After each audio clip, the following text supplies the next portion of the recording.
Cette méthode a été inventée par Monsieur Moshe Feldenkrais, un ingénieur et physicien, par ailleurs passionné par le judo puisqu'il était ceinture noire et a participé à la création de ce qui va devenir des années plus tard la Fédération française de judo. Un jour, Monsieur Feldenkrais se blesse au genou, mais il refuse une opération chirurgicale puisqu'à cette époque, les opérations étaient beaucoup plus risquées qu'aujourd'hui. Du coup, il a préféré chercher par lui-même un moyen de vivre avec cette blessure et d'essayer de la rendre la moins gênante possible.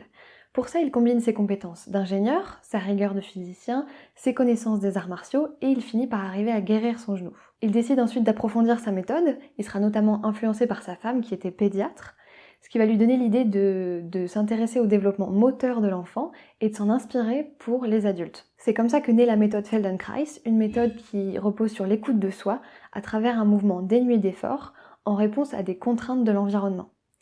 Il va enseigner cette méthode aux États-Unis, en Europe, en Australie, en Israël. Et bien qu'il soit décédé aujourd'hui, son héritage perdure et il existe plein de praticiens dans le monde entier de la méthode Feldenkrais.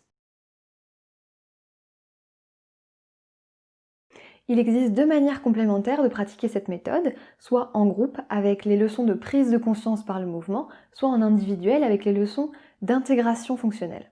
Dans les leçons de prise de conscience par le mouvement, vous aurez un enseignant qui propose oralement des séquences de mouvements, souvent au sol et parfois debout ou assis, pendant lesquelles il va vous inviter à explorer et observer les sensations liées à votre façon d'organiser votre mouvement. Vous avez juste à écouter et faire à votre rythme les mouvements qu'il vous propose.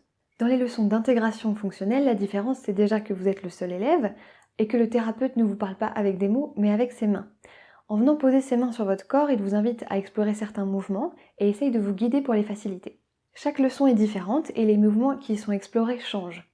On peut faire des leçons pour essayer d'améliorer sa position assise sur une chaise, mais on peut aussi essayer d'améliorer son geste sportif ou artistique. Parfois, ça peut être pour retrouver de la mobilité au niveau de la nuque, ça peut être pour diminuer certaines douleurs, ou vous pouvez tout simplement avoir envie de vous reconnecter à vos sensations corporelles. Alors je ne suis pas détentrice du titre de praticienne de la méthode Feldenkrais puisque c'est une formation de 800 heures sur 4 ans qui demande donc un réel investissement temporel et financier, mais j'ai eu la chance durant mon cursus scolaire d'avoir une unité d'enseignement basée sur les pratiques somatiques où on a été initié à cette méthode.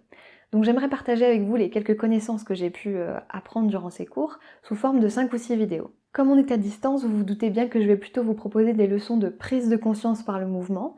Vous aurez juste à vous laisser guider par ma voix, vous pourrez garder les yeux fermés pendant pratiquement toute la séance. Si à la suite de ces vidéos vous avez apprécié cette méthode, je vous invite à vous rendre sur le site feldenkrais-france.org où vous retrouverez donc plus d'informations et notamment l'adresse des praticiens officiels en France si ça vous intéresse. On se retrouve donc très vite pour essayer ces fameuses séances de Feldenkrais et d'ici là, prenez soin de vous.